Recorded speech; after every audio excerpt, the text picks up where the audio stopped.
We always have a choice. We may not like the choices that we have, Right. but we have choices.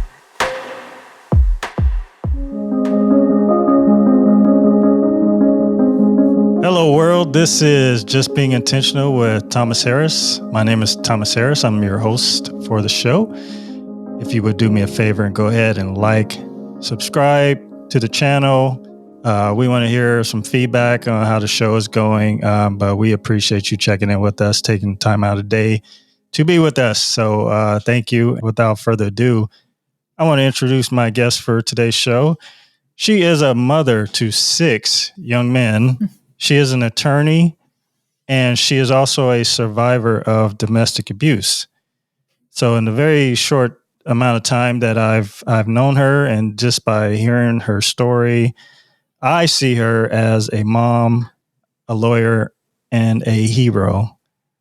Amy Johnson, welcome to the show. Thanks for having me. I really appreciate you coming on. I met you probably about a month ago or so. We were on a leadership call with a mutual friend, acquaintance. You were a special guest on that show. And then I was like, I got to reach out to this lady and see if she can come on and let me chat with her. So again, I thank you for that. My pleasure. To kick things off, could you entertain us just for a second? What is the origin story of Amy Johnson? So she was born on a farm in a province called Manitoba, which is north of North Dakota. She discovered work ethic from her farming father, who never took a break and worked from sun up till sundown. Her mom, who was a teacher, a helping profession, so always put others first as well. Eventually made my way to Ontario as a result of a move during my marriage. I was married for 11 and a half years, had 6 children. And ultimately in 2009, the marriage came to an end. I knew that I had to do something when I grew up that would feed 6 children. Mm-hmm. So I went back to school, did my undergrad and then law school. We're going to get into all of that. You are a native Canadian, eh? That's right, A. Tim Hortons and butter tarts, and yes, all the things. Okay, sweet. So, as you indicated, you're the mother of 6 boys. Wow, that has to be a lot of energy. I wasn't one of those high energy boys myself. I was always cool, calm, collected. I just didn't get in trouble. I didn't do anything that was dangerous, but I can imagine having 6 boys. Like, what was that like, having all that energy in the house? So 6 boys in 8.5 years and no multiples. So that's a little different. Mm-hmm. And yes, very loud, very competitive. To stay sane, I had to be very organized. There were certain options that other kids might have that were not an option for my kids. So if we went somewhere, we all went somewhere. It wasn't an option, oh, well, one kid can go to football practice and everybody else stays home. Nope. One kid has football practice, we're all going to football. One kid has a football game, we're all going to football. Somebody has basketball, we're all going to basketball.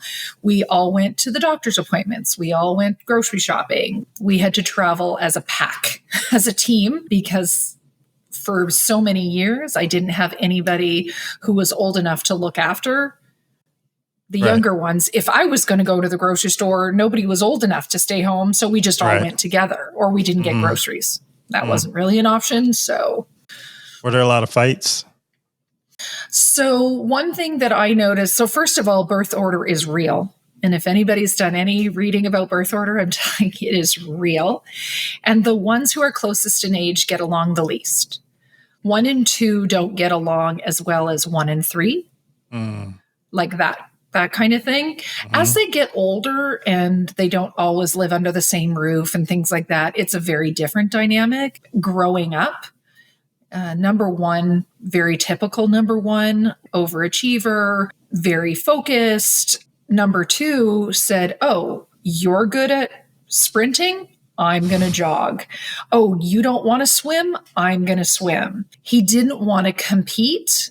He wanted to really set himself aside. Again, that's very kind of middle childish. And then number 3 was like, well, I don't need to compete with number 2. I've got my eyes set on number 1 and I'm going to be better than number 1. There's a Sports Center feature about Amy's story and her kids. You had an abusive relationship with your husband. There was domestic abuse in your relationship, and you endured that for 11 years.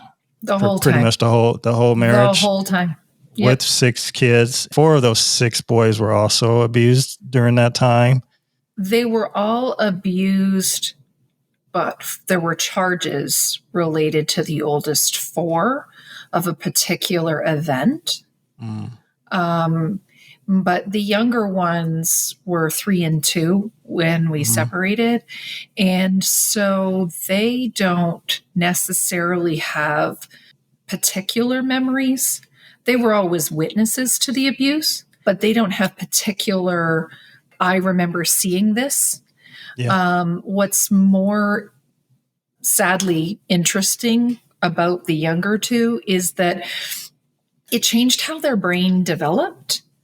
And so they can't articulate why they have certain feelings or actions or reactions. It's because that's how their brain was built. So with the older ones, their brain was also built in trauma, but they're able to say, I remember particular events, which makes me feel this way. And so I understand the root of that feeling. But with the younger ones, they don't understand the root of their feelings or why they have certain behaviors or focus or whatever.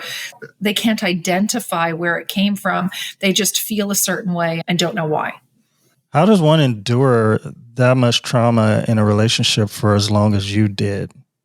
Being a victim of domestic violence, it's really hard to explain to people who haven't been invested in that kind of a relationship. Because a lot of people, stand out and say, wow, the first time he hit me, I would have been out of there. Man, if it was that simple, it's never just about the physical. In my view, the physical is probably the least important because bruises heal. It's the mental, like the manipulation, the degrading, the emotional violence, the verbal violence. It's that sticks with you and makes you think you did something wrong, like you deserved it. And if you were just a better wife or a better mother or a better woman or a better human, then you wouldn't have to be treated that way. Like it really changes. It sort of distorts your whole perception of the world. And with that comes isolation from the outside world and from people who you could rely on, from people who could help you and people who could tell you that's not normal and that's not okay. It started slowly and it just grew over time. With each child, it became more and more impossible to imagine that I would be able to provide for them. I really believed all the things I was being told. You can't do this without me. If you leave, your kids will end up in the ghetto. They're going to be drug dealers. They're going to get in fights. They're going to be in gangs, like all the things. And so I kept believing incorrectly. Hindsight's 2020. But I kept believing that I could fix it. If I just tolerated this, if I just was silent, if I didn't challenge where he was going or what he was doing, if I just kept the kids quiet so we didn't wake him while he was sleeping, I just kept thinking that I could just do more, then we could continue to live in our safe neighborhood and go to our safe school. It was a real cognitive distortion. But at the time, like that's real. That perception is reality. And so it's only owing to a particular event when I realized I can't fix this. This is never going to get better. In fact, it's going to get worse and I will be dead. And then my children will have no one. They won't have me because I'll be dead. They won't have their dad because he'll be gone away. They'll have no one. And I just couldn't let that happen. The Bible talks about how dangerous the tongue can be. It's deadly.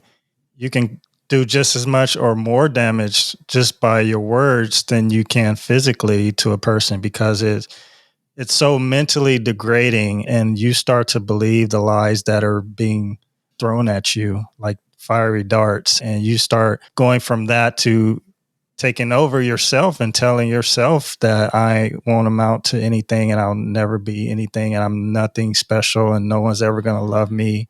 All of those things. That's just as traumatic as the physical part, having your life threatened. It builds you into something that you can't turn back, or it's going to be that much more difficult to turn back.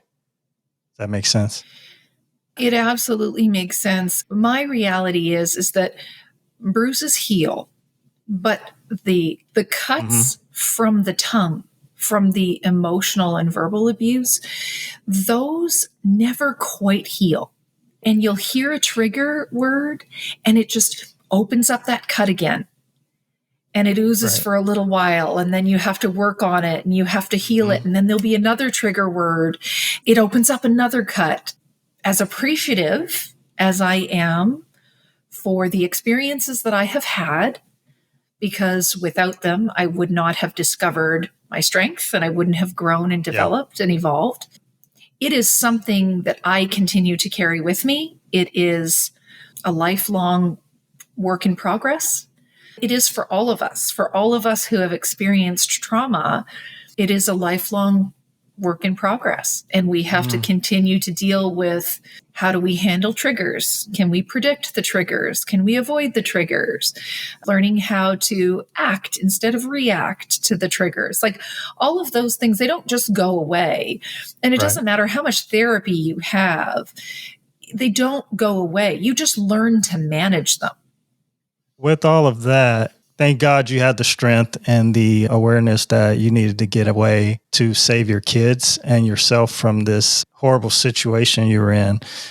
What was the catalyst that led you to finally decide that enough was enough? So 2 things. There was an event involving the children, and then very soon after that, there was an event involving me. So the event that involved the children was, I came home after an exam. There was a blizzard. I had started university and I'd been taking 4 classes. I'd been out writing an exam, and I came home and I was late because I'd stopped to pick up pizza for the boys on my way home. And I'd made him late for the gym.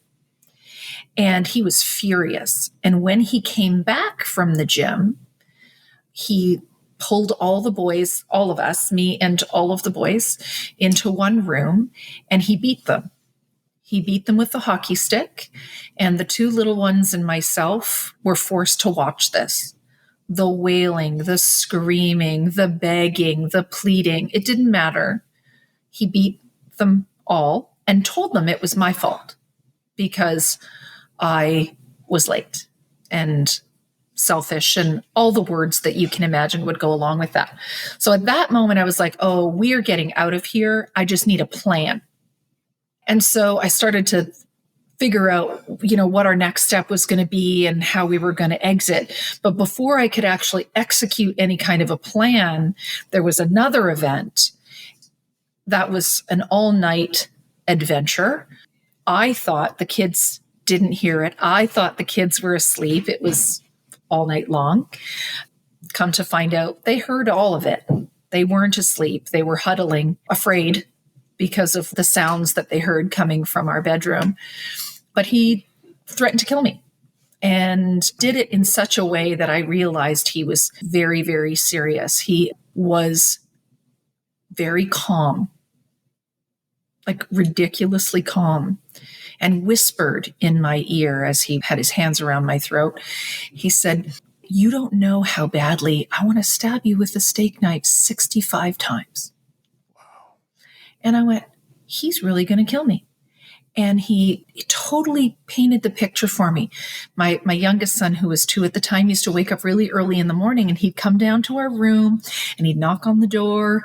And I didn't want to get up yet at 5 o'clock in the morning. So I would let him crawl into bed so I could get another hour of sleep.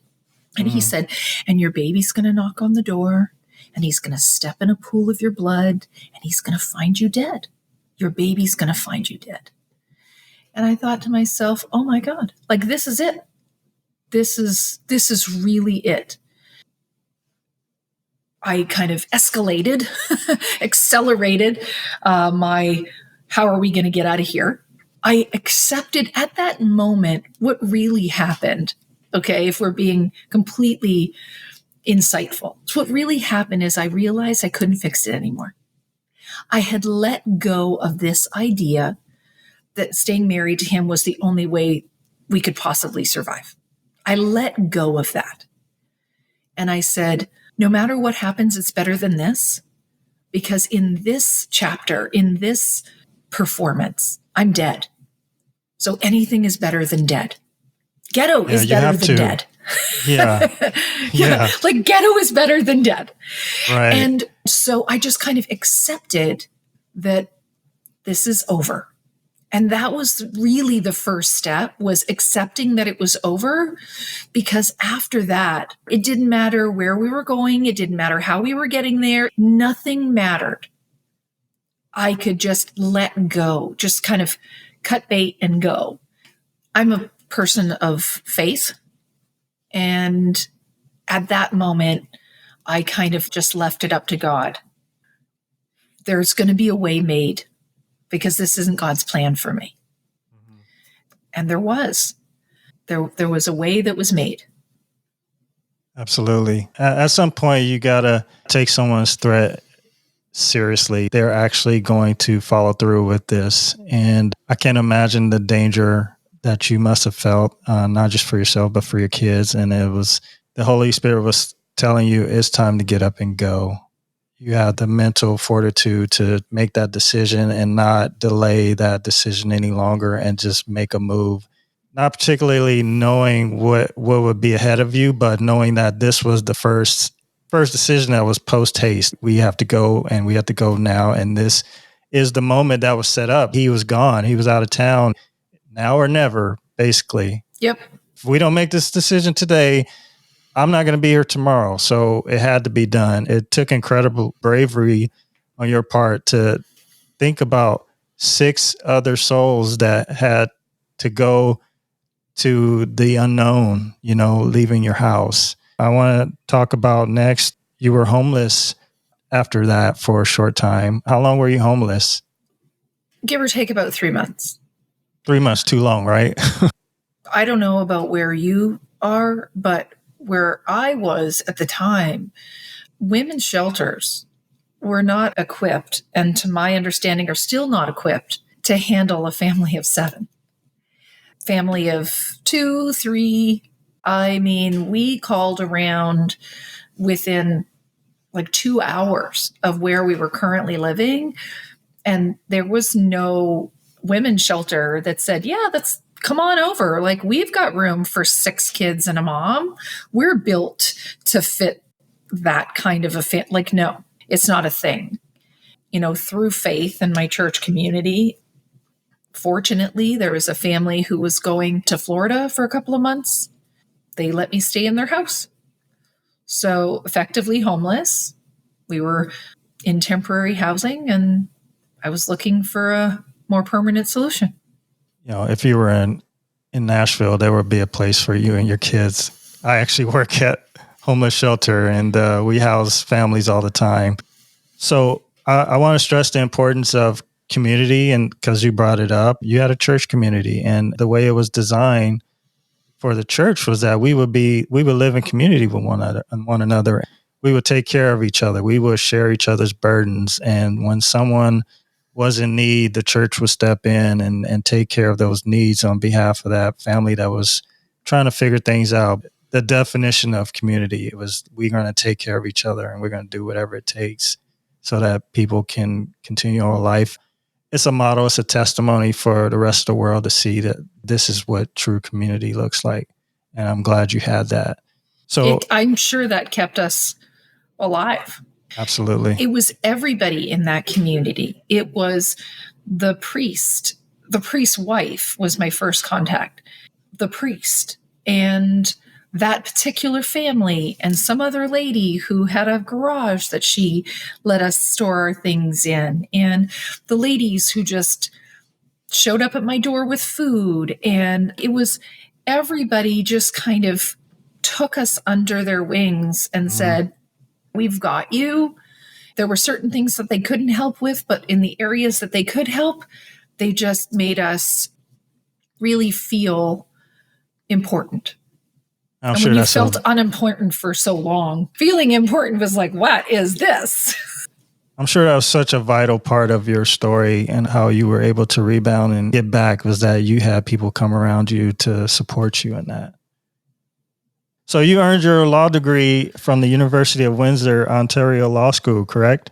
Yes. How did you convince yourself that you could not only pursue school, but also finish the job that led you to becoming an attorney? Necessity is the mother of all invention, and it's our struggles that help us discover our courage and strength. It was through these struggles that I had in 2009, shortly after my separation, that led me to intersect with some attorneys. We were selling our house, and, I tried to warn people. I know what he's going to do. Like, I've been married to him for 11 years. I know what he's going to do. When he's released from jail, he's going to leave the province. And if you don't get him to sign the documents before he leaves, he's not going to sign them once he's done. And people didn't take me seriously. They have a way of doing things and they're going to do their things. Not surprising to me, but shocking to everyone else. That's exactly what happened. So I had to work with these attorneys to make sure that we didn't get sued because the deal fell through. And so that required me petitioning the court myself. That required all kinds of communication with the bank because the mortgage company was prepared to foreclose, and so many pieces. It was encountering the lawyer for the mortgage company and the lawyer for the purchasers who said, if you haven't considered law school, like they knew that I was in university at the time. And they said, if you haven't considered law school, you should probably consider law school. And I said, oh, nope, can't do that. Not smart enough. I'm too old. I had all the excuses. And they were like, no, like we've been through law school. We know what it takes. And you've got the goods. I kind of dismissed it, but it never left my brain. Like it just kind of sat there and percolated. And then I thought, well, maybe I should give it a try. That was the birth. So you have no regrets about that decision to pursue law? Okay, that's awesome. I'm doing what I am meant to do. This is my service for the world. That's finding a purpose. That's what that is. So you found your purpose. That's awesome. Now I want to move into an area that I'm particularly excited about. Your whole story is exciting. It's so powerful, and I just love hearing it. Your third son, number 3, right, Theo? Yes. Theo, he found his passion. He fueled his frustrations with life and with the trauma and everything, and he put it into football, right? He sure did. That child poured into football from the minute he was allowed on the field. So he went to Penn State for 4 years. He played at Penn State for 4 years. You did? Correct? Yes. Okay. At the tight end position. You got to see some games, but there was a time during COVID that you couldn't come over the border, right, to see him play. Right. I didn't see any games in 2020 except on TV because there was no crossing allowed. And in 2021, I was only able to see 2 games, one home game and one at Michigan State, which is only about an hour and a half from me, because at that time there were still restrictions at the border. You had to take a test within a certain period of time, and it was all kinds of trouble to get around. So I was only able to see 2 games, but then I saw a little bit more in 2022, and I didn't miss one in 2023. I'm particularly excited about your son, Theo, because in the 4th round of the 2024 NFL draft, he was selected by my New York Football Giants. Let's go. Let's go. I'm super excited to see him play. I think he's going to be great. The fans are going to embrace him. He's going to be a tremendous asset to my professional football team. My question to you as the mother of Theo Johnson, what do you think it's going to be like to be a mom of an NFL player? I think it means more to other people than it does to me. He's just my son. He's just a guy. I know him as when he was a child.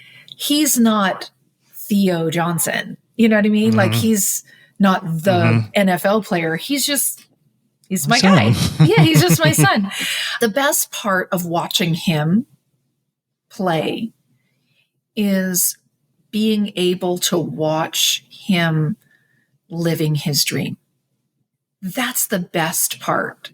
He could be washing windows, but he's so passionate about what he does. He is so focused and committed to his work.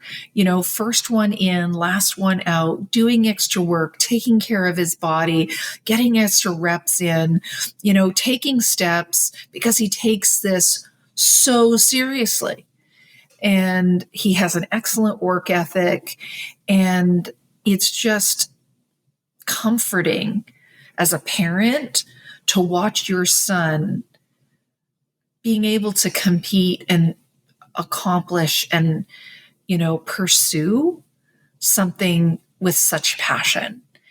And I mean, I feel that way about all of my sons when they're doing their things, you know, like I'm just so excited that I get to be part of their journey.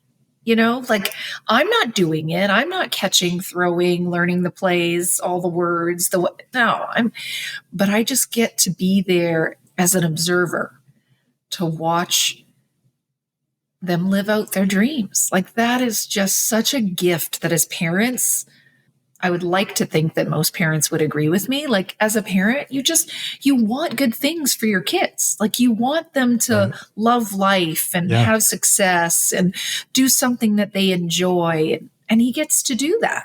And he's doing it in a huge market where sometimes fans can be a little brutal. They can love you one day and hate you the next. It is what it is. Do not read the comments. Do not read the comments. Well, you know, it came out of Theo's own mouth that he part of the reason why he's doing this is for you. You know, he wants you to be happy. He wants you to be taken care of, and you have given him fuel to go out there and be the best he can be on the football field. So take some credit in that, Mom, that you did that part. That's very uncomfortable for me. It is what it is. He said it himself. I didn't tell him to say it. He just said it on his own. And a lot of people are going to hear that story, you know, in the future. So, well, you are a hero to your 6 sons, whether or not you know it. You are a hero to your sons. I believe you inspire them. Definitely know a couple of them that you've inspired. My question to you in response is, how do your boys inspire you? Well, I think they inspire me to take chances, to take risks, to try new things. That's something as a parent you can't afford to do when you're raising a family. Like you can't afford to take risks. You need predictability. You need structure. You need to know what's coming next. So to go outside of your comfort zone, no, don't do that. It's not safe. Just stay in your little box and do whatever's in your box, and that's going to be good enough. So, you know, they inspire me by taking chances and going out, putting themselves out there and trying new things and achieving goals that they set and then setting new goals. That's really inspiring for me because I'm so pragmatic. Like I'm just so incredibly pragmatic. So that's really inspiring. I do want to make mention, since we were talking about football and the NFL, we do have family friends a kid that, I've known since he was a little guy, and his mom and my sister-in-law were best friends in high school. We've watched him go from winning city championships in high school to going on to play onto the collegiate level. And now he's going into his fourth year in the NFL for the Minnesota Vikings. Wow. His name is Cameron Bynum. So you'll probably hear about him. These two guys might face each other in the near future, but it was about a mother's sacrifice with him. Both his parents. He has both his parents in his life, and they're both very supportive. But particularly, moms do something that dads don't do. Yeah, I think it goes back to the connection that you have in the womb with your child. Like they're a part of you. The sacrifice doesn't stop from caring for 9 months, but you're carrying them until they're able to carry themselves. I don't want to discredit that. I have a very strong respect for ladies who are moms because they do a job that dads couldn't do. That's why we weren't chosen to be the carriers of our children. And so God knew what he was doing, picking the ladies to do that part, because we would really suck at that. Just getting to the end of this. The name of the show is Just Being Intentional. And I like to ask my guests what it is that they can think of that they need to be more intentional about.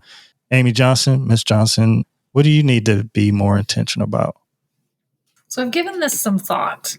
And I really think that where I need to be more intentional is with self-care. I am programmed and have really fine-tuned my ability to care for others. I've done it forever. Even before I had kids, I was always the caregiver of my group, my friend group. I am really good at caring for others. And I am equally not good at caring for myself.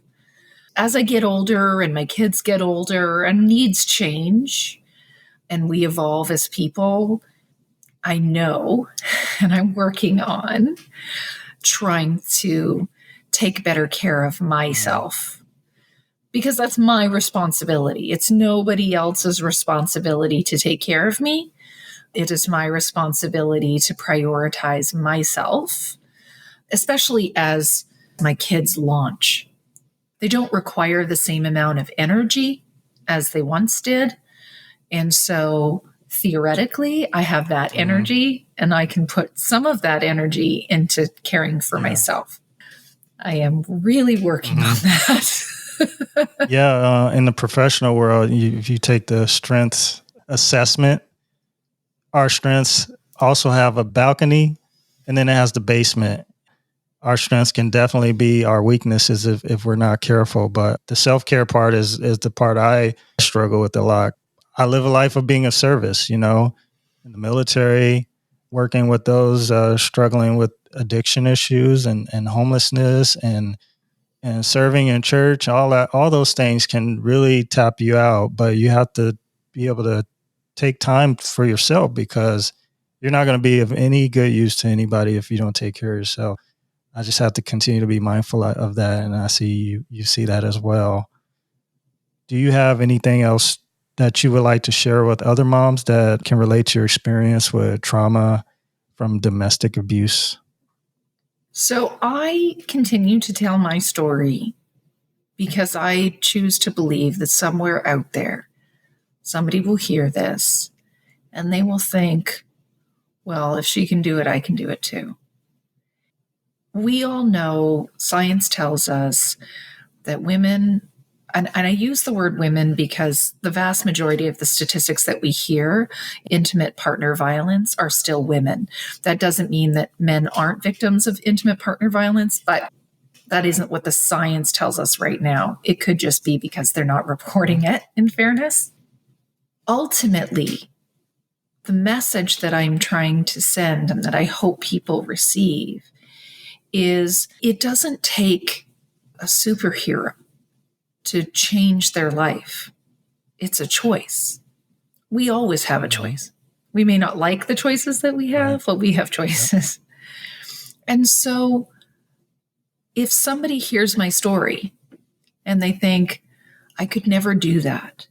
Or nobody has been through what I have been through or anything like that. I want them to hear my story and know that when you're ready, you can do anything. You have to be ready.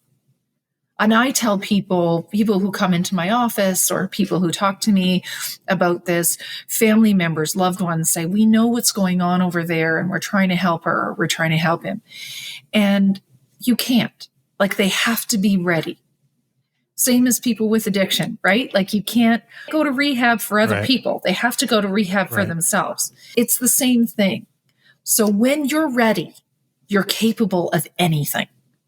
When you're ready. When you decide. Absolutely. It doesn't matter if you're doing it by yourself or if you're doing it for your kids. It doesn't matter. When you're ready, anything's possible. That doesn't have to just be narrowly interpreted for people who are suffering violence of some kind. That can be a transferable statement to somebody who's stuck in a dead-end job. When you're ready, you can do anything. Somebody who is frustrated that they can't lose weight, when you're ready, you can do anything. Yep. And so that's what I hope my story tells people, is that when you're ready, you can do anything.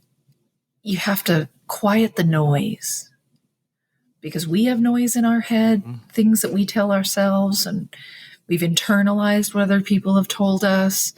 But when you're ready, you can do anything. And you have to be intentional. You have to be intentional. You can do anything, but you have to decide to do so. You have to be very intentional and not say, well, okay, maybe some point I'll do that. No, it's like, oh, this is happening.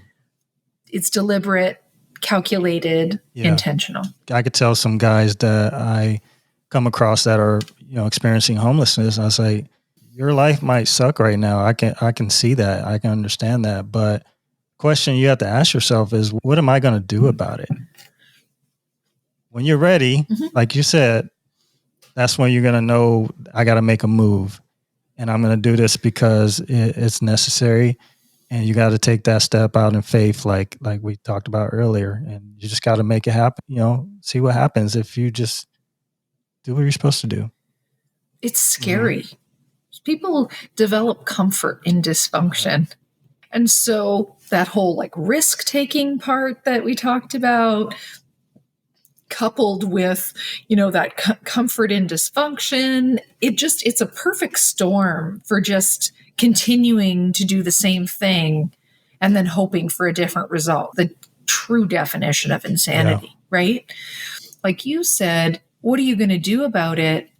And taking those intentional steps, you have to be willing to be uncomfortable on your journey to finding comfort. And sometimes being uncomfortable is terrifying. The devil that you know, better than the devil that you don't. So it says uncomfortable for a reason. It's uncomfortable. It doesn't feel good. I like to embrace those, not only the good moments in life, but also the bad moments, because that's what builds character in a person. That's what builds your strength. It causes resiliency, and you face adversity. You say, let's go, let's do this. And then the next challenges that come after that are a bit easier because you've already done the hard stuff. Being uncomfortable means that you have to be willing to do hard things in life. I had one of my boys tell me that they were in a group setting at one point, and they said that the people in the group were talking about things that were very difficult in their lives. My son told me later, he's like, when I heard what these people were upset about, or what was bothering them, or what they considered difficulty in their lives, I thought, wow, that's a big deal for you, because if that was the worst day in my life, I would be thrilled. I know the feeling. I also reminded him that he had to be gentle with people, because if that was really the biggest thing in their life and they don't know anything worse than that, then that really was the worst thing for them. Like, they can't fathom what anybody else has experienced. Like, that was a really big deal. Exactly. So be gentle with them. because they're experiencing it in the same way that you experience the worst day. We're not all built the same. Just aren't. And our history is different, and our future is different, and our community is different in every sense of the word of community. Amen. I say thank you at night. I say thank you for all the good stuff that happened in the day. And I say thank you for the terrible things that happen and the things that make me reconsider life choices on really bad days. Yeah. But I say thank you because it's all like a step. I may not know what the end looks like, what the goal is on the path that I'm walking, but I know that every step that I take prepares me for the next.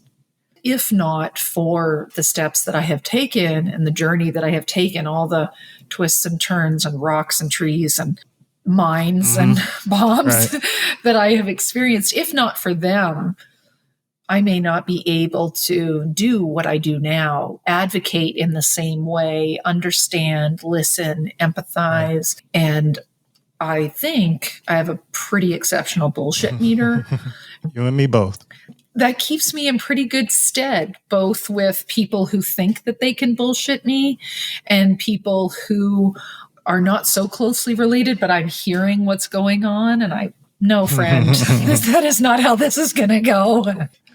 Well, I just want to give a shout out to all the single moms out there holding it down, taking care of the kids. There's single dads that are doing that too. So respect to you single dads out there. But in my lifetime, I've known a lot of single moms in my family. Currently in my family, there's single moms, and just see that they're not making excuses. They're doing what they have to do because it's the right thing to do. If dads want to be a piece of crap and not do their job, that's on them. I have a deep disdain for men who want to do harm to women and children. So they get no love and respect from me. I'm not sorry about that. Any of us can change over time. God can change anybody. For you, Amy, I appreciate what you've done, the things you're doing today and the things you're going to do tomorrow. A deep respect for you as a person, being a mom, being an attorney to help with those going through the similar struggles you've gone through, and just being a hero to your kids. It's I can't say enough about how much respect I have for what you do. So thank you for all that. Thank you for coming on the show. You barely know me, and I hope we can continue the relationship. Hope to see you at a football game in the New Jersey Meadowlands. That'll be a dream come true. I wish you nothing but the best in the future, continued success as a mom and as an attorney, as a person, a human being in this world. So thank you. Thank you very much. Thank you for having me. It's been a pleasure. There are no accidents. People come into our lives sometimes for a season and sometimes for longer, but thank you for having me. Absolutely. This was intentional. Trying to believe and trust my own words. So thanks again. Thank you guys again for checking in. This has been Just Being Intentional with Thomas Harris. Again, I'm your host. Thank you guys, and God bless you.